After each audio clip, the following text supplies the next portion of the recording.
everyone, my name is Bhargavi, lecturer in zoology. Today I am going to explain basic mechanism of immune system in human beings. Activation of immune response typically begins when the pathogen enters into the body.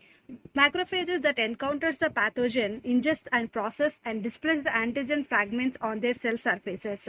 Macrophages with the antigen fragments processes and displayed on the pathogen on the cell surface are called as antigen presenting cells. An antigen presenting macrophage interacts with the T helper cells that can recognize the same antigen, and during interaction the macrophages releases the chemicals called as interleukin 1 which stimulates the T helper cells to secrete interleukin 2. This interleukin 2 causes proliferation of certain cytotoxic T cells and B cells. The immune response from the response follows 2 points: using cytotoxic T cells and using B cells.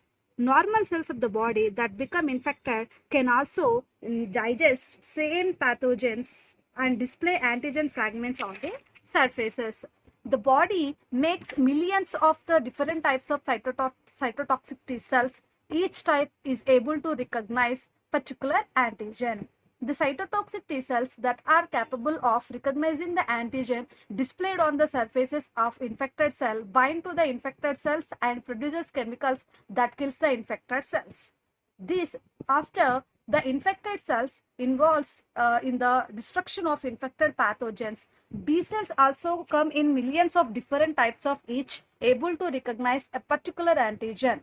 When B cells become activated by T helper cells, they differentiated into plasma cells. These plasma cells become antibody producing factories flooding in the blood with antibodies. Antibodies that can bind to antigen on the surfaces of antigens of the pathogen, marking them for the destruction by macrophages. Some of the B cells do not went into antibody factories but remains as memory cells that may survive for years of decades. Because of these memory B cells, the secondary immune response to the future infection by the same pathogen is swifter and stronger. This powerful secondary immune response is what gives immunity to some diseases after you have been vaccinated. So this is a basic mechanism.